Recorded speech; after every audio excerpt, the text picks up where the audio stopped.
좋습니다. 친구들 안녕. 반가워요. 자, 오늘은 빈체제 그리고 자유주의 운동이라고 하는 제목으로 수업을 진행을 해보도록 하겠습니다. 프랑스 혁명 뒤에 이어진 이야기예요. 자, 우리가 지난 4시간 동안 시민혁명에 대해서 공부를 했습니다. 자, 그리고 우리가 지난 시간에는 프랑스 혁명을 마무리를 했었고요. 구제도의 모순으로 시작했던 프랑스 혁명이 나폴레옹의 등장으로 인해서 막을 내렸다. 그리고 나폴레옹이라고 하는 인물은 전 유럽의 자유주의와 민족주의의 키워드를 전파했다. 이렇게 우리가 정리를 하면서 수업을 마무리를 했습니다. 여기 원래 나폴레옹이 이렇게 말 타고 있는 그림 되게 못 그리네요. 나폴레옹이 원래 여기 이렇게 나폴레옹이 말 타고 있는 그림이 있는데 왜 이렇게 잘리는지 모르겠습니다. 여하간 나폴레옹은 자유주의와 민족주의를 전파를 했다. 좋습니다. 자, 그래서 보게 되면 나폴레옹 뒤에 얘기를 할 거예요. 나폴레옹 뒤에 빈체제라고 하는 것들이 성립을 하는데 뭔지 먼저 알아볼 거고요. 그 다음에 자유주의랑 민족주의 이야기를 해보도록 하겠습니다. 자, 나폴레옹 얘기부터 시작을 해보겠습니다. 자, 나폴레옹이라고 하는 인물 지난 시간에 얘기를 했죠. 영국을 압박하기 위해서 대륙봉쇄령을 실시를 했으나 러시아가 대륙봉쇄령을 어겼고 러시아에 쳐들어갔다. 하지만 러시아에게 패배를 함으로써 결국에 반격을 당하게 됐고 몰락하게 되었다까지 이야기를 했습니다. 사실 나폴레옹이 몰락한 이후에 여기 이탈리아 앞에 있는 조그만 섬에 갇힙니다. 엘바섬이라고 하는 섬에 갇혀요. 황제의 자리에 쫓겨나서. 자, 그런데 이 나폴레옹이 한 번에 몰락하지 않아요. 이 사람 대단한 사람인 게 여기서 탈출합니다. 그리고 탈출을 해서 파리로 돌아오게 돼요. 그래서 파리 시민들이 나폴레옹을 환호하면서 다시 한번 황제의 자리에 앉습니다. 나폴레옹을 진압하려고 보냈던 프랑스 군들이 나폴레옹을 막상 만나니까 나폴레옹 얘기해요. 너희들의 황제가 돌아왔다. 탁 얘기하니까 나폴레옹을 사로잡으라는 명령을 받았던 군인들이 황제 폐하시오 하면서 오히려 나폴레옹을 이제 치켜 세우는 그런 당시 그림이 남아 있습니다. 자, 아무튼 나폴레옹이라는 사람이 다시 한번 황제가 되고요. 나폴레옹이 황제가 되니까 다시 두렵잖아요. 그래서 주변에 있던 영국, 프로이센 같은 대프랑스 동맹들이 다시 한번 나폴레옹을 압박하게 되고요. 여기서 나폴레옹이 이제 패배를 하면서 다시 한번 또 쫓겨나게 됩니다. 나폴레옹이 다시 황제가 된 다음에 한 번 더 전쟁을 했다. 이것을 우리는 나폴레옹이 100일 동안 권력을 잡았다 그래서 흔히 100일 천하라고 부르기도 합니다. 자, 원래는 이탈리아 앞에 거의 프랑스랑 가깝죠. 여기 쫓겨나 있었었는데 여기 해놓으니까 얘들 탈출하잖아요. 그래서 나폴레옹을 아예 멀리 쫓아냅니다. 아프리카 한가운데 있는 세인트 헬레나라고 하는 섬으로 쫓아내가지고 아예 탈출 못하게 정말 멀리 보냈습니다. 그래서 여기서 살다가 삶을 마감을 하는 게 나폴레옹의 인생 되겠습니다. 자, 아무튼 나폴레옹이라고 하는 사람이 역사에 굉장히 많은 영향을 끼쳐가지고 좀 자세하게 이야기를 해봤고요. 나폴레옹이 완전히 몰락한 이후에 유럽에서는 한 가지 회의가 열리게 됩니다. 나폴레옹과 프랑스 혁명이 한바탕 휩쓸고 지나간 유럽을 앞으로 어떻게 통치할 것인가라고 하는 것들을 유럽에 있는 지도자들이 고민했던 거예요. 자, 이 사람들은 오스트리아 빈에 모여가지고 회의를 합니다. 오스트리아라고 하는 국가에 메테르니히라고 하는 장관이 주도를 했고요. 그래서 우리는 이 회의를 빈회의라고 부를 거고요. 이 빈회의에서 결정된 체제를 빈체제라고 부를 겁니다. 빈체제에서는 어떤 것이 결정이 되었느냐? 자, 유럽을 프랑스 혁명과 나폴레옹이 있던 시절 그 이전으로 되돌리자라고 하는 보수적인 스타일의 체제를 우리는 빈체제라고 부를 거예요. 자, 지금 프랑스 혁명이 일어나면서 자유주의의 물결이 막 전 유럽으로 막 퍼지고 있었던 거예요. 나폴레옹이 권력을 잡으면서 자유주의와 민족주의가 막 유럽을 들끓고 있습니다. 자, 그런데 이러한 급격한 변화가 당시의 유럽의 리더들에게는 좀 너무 급작스러운 것으로 느껴졌던 것 같아요. 그러다 보니까 빈 체제에서는 이런 것들 하지 말자. 영토, 프랑스 혁명과 나폴레옹 이전으로 돌리고 사상적으로는 자유주의와 민족주의를 억압하자. 자유주의, 민족주의 눌러버리자. 라고 하는 것들이 결정이 된 겁니다. 그래서 결국에 이 빈 체제라고 하는 보수적인 체제에 맞서서 유럽에서는 다시 한번 자유주의와 민족주의의 불길이 확 샘솟게 된다. 이게 흐름이 되겠습니다. 자, 자유주의라고 하는 민족주의가 뭔지 먼저 한번 좀 짚고 넘어가도록 하겠습니다. 자유주의 뭘까요? 자유를 중요하게 생각하는 주의겠죠. 그죠? 자, 근데 어떤 자유를 얘기하는 거냐? 개인의 자유와 평등. 즉 뭐다? 한 개인이 의회에서 정치에 참여하고 발언하고 정치에 어떠한 자기의 입김을 넣을 수 있는 그러한 정치적인 자유. 그런 것들을 우리가 자유주의의 자유라고 보통 이야기를 여기서는 얘기를 합니다. 그러니까 쉽게 얘기하면은 의회 정치, 국민들이 정치에 참여할 수 있는 그러한 권리들을 실현해야 된다라고 하는 게 자유주의라고 요약할 수 있을 것 같고요. 자, 민족주의는 뭘 중요하게 생각하는 거예요? 민족을 중요하게 생각하죠. 우리 민족이 다른 민족이 지배를 받고 있다면 독립을 해야 될 거고요. 우리 민족이 쪼개져 있다면 통일을 해야 된다라고 하는 게 민족주의예요. 결국 이 자유주의와 민족주의 같은 것들이 이제 빈 체제 억압에 맞서서 빵 터지게 된다. 이렇게 생각해 주시면 좋겠습니다. 자, 그래서 오늘은 그중에 자유주의 이야기를 먼저 해볼게요. 정치적 자유. 자, 먼저 프랑스 먼저 보도록 하겠습니다. 프랑스에서는 어떤 자유주의적인 움직임이 있었냐? 두 가지로 요약할 수 있습니다. 7월 혁명과 2월 혁명, 즉 혁명이 한 번 더 일어나게 됩니다. 역시 프랑스는 혁명의 나라예요. 자, 당시 프랑스 상황을 보도록 하겠습니다. 프랑스 혁명과 나폴레옹이 끝나고 나서 프랑스에서는 다시 한번 왕정이 부활합니다. 목이 잘려서 죽었던 루이 16세의 동생이었던 샤를 10세가 프랑스의 왕이 되어요. 자, 그런데 이 샤를 10세 전제 정치를 부활하려고 시도를 했습니다. 의회를 해산하고요. 언론을 탄압하고요. 시민 계급들의 선거권을 제한했어요. 프랑스 혁명 이전에 절대 왕정으로 프랑스를 되돌리려고 한 겁니다. 결국에 프랑스 시민들이 이거 가만히 두고 보지 않겠죠. 다시 한번 혁명을 일으킵니다. 1830년에 이른바 7월 혁명입니다. 파리의 시민과 자유주의자들이 힘을 합쳐서 혁명을 일으켰고요. 샤를 10세를 몰아내는 데 성공을 합니다. 이 그림이 굉장히 유명한 드라쿠르아라고 하는 작가의 민중을 이끄는 자유의 여신이라고 하는 그림인데 7월 혁명을 그린 매우 유명한 그림입니다. 여러분들이 잘 기억을 해주시면 좋겠네요. 7월 혁명을 상징합니다. 굉장히 유명한 그림이에요. 자, 파리의 시민과 자유주의자들은 샤를 10세를 몰아내고 새로운 왕으로 루이 필립이라고 하는 사람을 왕에 앉힙니다. 그리고 여러 가지 개혁을 실시를 하는데요. 루이 필립, 별명이 시민왕이에요. 그만큼 시민들에게 친근했다, 시민들에게 잘 대해줬다, 뭐 이렇게 정리를 할 수 있겠네요. 자, 어떤 내용을 정리를 할 수 있냐? 자, 법을 입헌군주제로 바꿉니다. 샤를 10세가 다시 부활시키려고 했던 절대 왕정, 안 돼. 우리 입헌군주제 할 거야. 법에 따라서 군도 제한받을 수 있어. 라고 하는 입헌군주제 실시를 하고요. 그 다음에 선거권을 다시 확대를 합니다. 부자나 대지주같이 부유한 시민들이 선거에 다시 참여할 수 있게 됩니다. 하지만 우리 알 수 있죠. 모든 사람에게 선거권을 준 건 아니었어요. 제한 선거였다라고 하는 한계는 있겠네요. 자, 이 7월 혁명이 일어나고 나서 그러고 나서의 시기를 다룬 작품이 바로 그 유명한 레미제라블입니다. 장발장 이렇게 얘기를 하기도 하죠.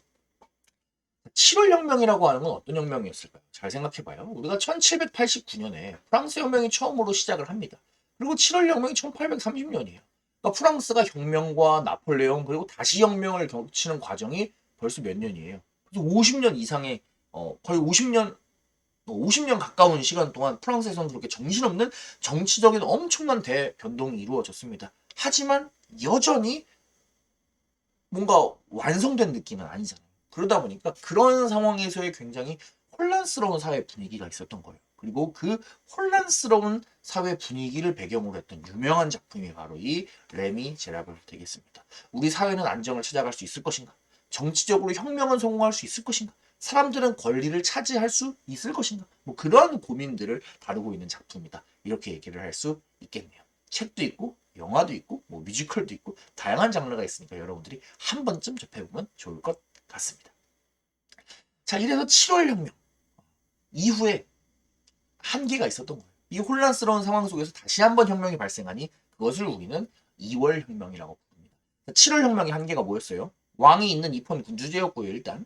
그 다음에 선거 같은 경우에는 제한 선거였어요. 부유한 시민만 정치에 참여할 수 있었어요. 그렇기 때문에 뭐예요? 중하층 시민들과 노동자들은 여전히 불만이 있었던 거예요. 야, 7월 혁명? 자유주의라고? 자유를 위한 혁명이었다고? 야, 그거 아니야? 그거 가짜 자유주의야. 진짜 자유주의는 뭐야? 모두가 진정한 자유를 누릴 수 있어야지. 소수의 인원만 참여하면 그게 어떻게 진짜 자유주의야. 자, 선거권 더욱더 확대하자라고 하면서 2월 혁명을 일으키게 됩니다. 1848년의 일이었고요. 2월 혁명의 결과 정치 스타일 이제 입헌군주제 아니야. 아예 왕 없애버려 라고 해서 공화정 실시하고요. 선거도 다 나누어줘 선거권 해서 보통선거를 실시하게 됩니다. 재밌죠? 그래서 보게 되면은 그러니까 혁명이 항상 한 번에 이루어지진 않아요. 자, 우리가 프랑스 혁명도 처음에 국민의회가 시작했을 때 입헌군주제와 제한선거, 부르주아지들만 참여하는 그런 느낌이었잖아요. 그 다음에 이제 국민공회, 혁명이 과격화되고 나서는 공화제와 그 다음에 보통선거 이렇게 갔었어요. 자, 나폴레옹과 빈체제 이후도 마찬가지예요. 7월 혁명 때 처음에는 입헌군주제와 제한선거 갔다가 부족하니까 한 번 더 혁명이 벌어지게 됩니다.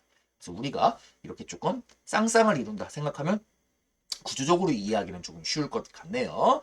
좋습니다. 프랑스의 2월 혁명 정말 엄청난 사건이었어요. 그래서 이 프랑스의 2월 혁명이 전 유럽에 영향을 미칩니다. 자유주의와 민족주의 운동은 더욱더 확산이 되게 되고요. 그래서 오스트리아에서도 혁명이 발생을 하게 돼요. 빈 체제가 이루어졌던 빈이 오스트리아의 수도였잖아요. 그죠? 그러니까 오스트리아의 혁명이 일어나면서 당시 빈 체제를 주도했던 메테르니가 추방당하게 되고요. 결국에 빈 체제를 무너뜨리게 됩니다. 빈 체제를 무너뜨린 곳이 바로 프랑스의 2월 혁명에서 시작했다. 이렇게 정리를 하면 좋을 것 같습니다. 자, 그래서 그럼 프랑스 사람들은 행복하게 잘 살았을까요? 사실 교과서에는 빈 체제를 무너뜨린 프랑스의 2월 혁명 뒤의 이야기는 안 나와요. 근데 선생님이 역사가 아이러니하다는 거 참 보여주려고 또 한 가지를 소개하자면은 프랑스에서는 어떤 일이 있었냐? 2월 혁명 이후에 보통선거를 실시하잖아요. 그래서 기존에 선거권이 없었던 중소시민층과 노동자들까지 전부 다 선거권을 확대를 해요. 그러고서 이제 대통령이 없으니까 공화제가 됐으니까 왕 말고 대통령을 뽑아야 되잖아요. 예, 대통령 선거를 하는데 대통령 선거에서 누가 당선이 되냐면 루이 나폴레옹이라고 하는 인물이 당선됩니다.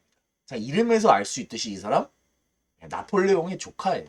근데 사실 나폴레옹은 뭐 나중에 독재자가 되기는 하지만 개인적인 능력이 출중했던 사람이기는 합니다. 근데 루이 나폴레옹이라고 하는 사람은 그러지 못했어요. 그냥 나폴레옹의 조카라고 하는 어떻게 보면은 혈통밖에 없었던 사람이죠. 그런데 사람들이 그리웠던 거예요. 수십 년 동안이나 혁명과 전쟁 이런 것들이 계속되다 보니까 지쳤어요. 다시 뭔가 카리스마 있는 그런 옛날 프랑스가 막 전 유럽을 쳐들어가고 막 영토를 넓혔던 대프랑스 동맹과 막 싸웠던 그런 옛 프랑스의 영광을 나폴리옹의 핏줄이라면 다시 해줄 수 있지 않을까라고 하는 막연한 기대감? 그런 것들 때문에 사람들이 투표를 하는데 어떠한 뭐 혁명에서 열심히 싸웠던 사람들이 아니라 루이 나폴레옹을 대통령으로 선출을 합니다. 더 재밌는 거는 이 루이 나폴레옹이 나중에 쿠데타를 일으켜요. 그래서 황제의 자리에까지 올라갑니다. 그러니까 2월 혁명을 실시를 했고 빈체제라고 하는 보수주의 체제를 무너뜨렸는데도 불구하고 역사라고 하는 것이 우리가 생각하는 것처럼 딱 정해진 방향으로 흘러가지 않는다는 거예요. 여러 사람들이 모여가지고 결정을 하는 게 역사기 때문에 때로는 우리가 생각하지 않는 방향으로 흘러가기도 한다. 뭐 이런 것들을 소개를 해주려고 교과서에는 없지만 2월 혁명 이후의 프랑스 상황도 한번 이야기를 해보았습니다. 자, 어쨌든 프랑스에서는 빈 체제를 무너뜨리기 위해서 보수주의 체제를 무너뜨리기 위해서 다시 한번 자유주의의 혁명이 발생하니 7월 혁명과 2월 혁명이었다. 자, 프랑스 이외에 영국에서는 어떤 일이 일어나는지 봅시다. 프랑스가 혁명이라면 영국은 점진적인 개혁을 통해서 자유주의 움직임을 가져갔습니다. 자, 무슨 말이냐? 프랑스에서 한참 7월 혁명과 2월 혁명 사이에 혼란스러운 시기를 장발장의 시기, 레미제라블의 시기를 겪고 있을 때 영국에서는 1832년에 1차 선거법 개정이라고 하는 법을 개정을 함으로써 선거에 참여할 수 있는 사람들의 숫자를 확대를 합니다. 자유주의적인 움직임을 가져갔던 거예요. 귀족과 젠틀이만 참여할 수 있었던 거여서 한번 늘렸습니다. 자, 그런데 어때요? 도시의 신흥 상공업자들이 참여했지만 여전히 참여할 수 있는 비율은 굉장히 적었죠. 그렇기 때문에 야, 이렇게 찔끔 늘리지 말고 더더욱 선거권을 확대를 하자. 더 많은 사람에게 자유주의적인 움직임 우리가 가져가자 라고 하면서 그러면서 선거법을 개정해서 더 많은 선거권을 획득하자라고 하는 선거권 획득 운동이 발생하게 됩니다. 그것을 우리는 뭐라고 부를 거냐? 바로 차티스트 운동이라고 부를 거예요. 영국의 노동자들이 중심이 되어가지고 일으켰던 운동입니다. 차티스트 운동 당시에 인민헌장이라고 하는 그러한 문서를 발표를 했어요. 대표적으로 그 내용이 무엇이냐? 성인 남성들은 보통선거하자, 제한선거 이렇게 잘 나가는 사람들만 재산에 따라서 조금 찔끔찔끔 선거권 주는 게 아니라 모두가 보통선거하자. 그 다음에 선거는 비밀투표로 하고 의원에 출마할 때 재산 자격을 폐지하자. 지금은 돈 많은 사람만 의원에 참여할 수 있다. 이게 무슨 자유주의냐. 이거 폐지하자. 그 다음에 인구 비례에 따라서 평등하게 선거를 하는 지역을 설정을 해서 우리가 좀 더 사람들의 의견을 제대로 반영을 하자. 그리고 가능하면 매년 선거를 실시해서 사람들의 의견을 좀 더 잘 반영하는 정치를 하자. 뭐 이런 내용들을 우리가 인민헌장에서 찾아볼 수가 있습니다. 그리고 이런 것들을 주장했던 운동을 우리는 영국에서 차티스트 운동이다. 선거권을 확대하는 운동이다. 이렇게 정리를 할 수 있겠어요. 사실 차티스트 운동이 바로 성공하진 못합니다. 실패를 한다고 볼 수 있어요. 하지만 이 차티스트 운동의 영향이 바로 이후에 있는 영국의 여러 번의 선거법 개정에 영향을 주게 되고요. 결국에 영국은 점진적인 확대를 통해서 결국에는 보통선거의 방향으로 나아갔다. 자유주의가 조금씩 확대되었다. 이렇게 정리를 할 수 있겠네요. 좋습니다. 영국까지 살펴보았네요. 마지막으로 러시아 살펴볼게요. 결론 먼저 얘기하면 러시아의 자유주의 움직임은 실패합니다. 자, 무슨 얘기냐? 당시 러시아 상황을 좀 볼게요. 러시아는 표트르 대제 이후에 엄청나게 영토를 많이 확장을 했어요. 그래서 잘 나갈 수 있는 원동력이 충분히 있습니다. 하지만 러시아 내부적으로는 여전히 낡은 제도였던 농노제가 유지가 돼요. 서유럽에서는 농노제는 뭐 이미 우리 기억도 안 날 정도로 옛날에 없어졌는데 러시아는 여전히 농노제가 유지가 됩니다. 그 다음에 러시아의 정치 역시 짜르. 우리 러시아의 황제를 짜르라고 불러요. 짜르가 이끌어가는 전제 정치가 여전히 유지가 되고 있습니다. 자, 이러한 상황에 맞서서 러시아의 청년 장교들이 자유주의 영향을 받은 그런 동기, 그런 반란 같은 것들을 실시를 해요. 입헌군주제, 농노제 폐지 이런 것들을 주장하는 그런 움직임, 자유주의 운동을 하나 안타깝게도 실패로 끝이 나게 됩니다. 그렇다 그래서 뭐 러시아가 자유주의적인 움직임을 아예 안 한 건 아니에요. 러시아의 짜르, 알렉산드르 2세라고 하는 사람은 조금 자유주의적인 움직임을 합니다. 자, 이 사람이 무엇을 발표하냐? 농노 해방령이라고 하는 것을 발표를 해요. 뭐예요? 농노를 해방하는 겁니다. 4,700만 명의 농노가 있었대요, 러시아에. 그 농노들이 전부 다 자유민이 된 거예요. 자, 이렇게 보면은 어떻게 보면 굉장한 기억인 것처럼 보일 수 있지만 사실 러시아의 어떠한 내부적인 상황이 그렇게 발전할 수 있는 상황이 못 되었던 것 같아요. 농노해방령이 큰 효과를 가져오지 못했다고 합니다. 알렉산드르 2세가 실시했던 정치나 군사 개혁 같은 것들 역시 그다지 큰 효과를 보지 못했던 것 같아요. 자, 러시아의 지식인들은 러시아가 이렇게 많은 개혁들을 하는데 제대로 발전이 일어나지 않는 거는 소수의 러시아 사람들만 뭔가 이런 것들을 생각해서는 안 된다. 러시아에 있는 모든 전반적인 사람들이 개혁에 대해서 자유주의에 대해서 생각해야 된다라고 하는 생각을 하게 돼요.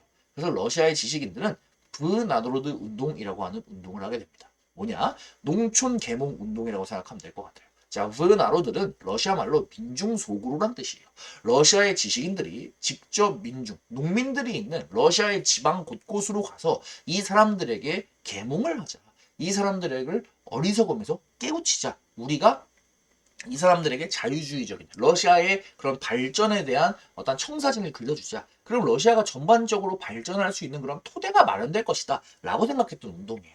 하지만 역시나 큰 효과가 없었다고 합니다. 실패로 끝이 나요. 이 이후에 러시아에서는 알렉산드르 2세가 급진주의자들에게 암살이 됩니다.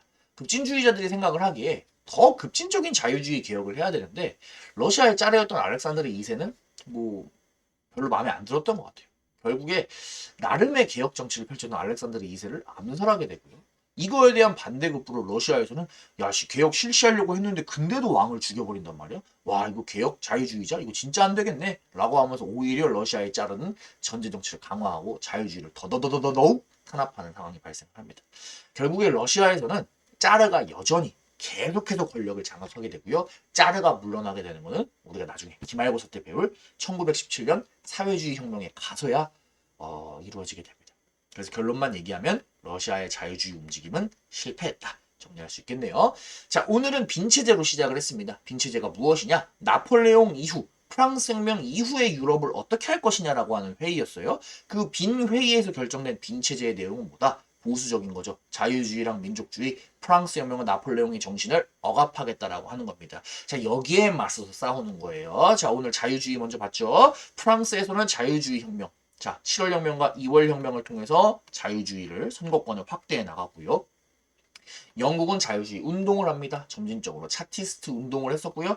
차티스트 운동의 결과 선거법 개정에 영향을 주었고 점점 더 선거권이 확대가 되었다.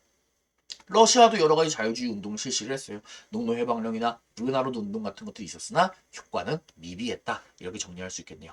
좋습니다, 친구들. 오늘은 자유주의 공부를 해봤습니다. 다음 시간에는 민족주의 한번 이야기를 해보도록 하겠습니다. 수고 많았습니다. 안녕.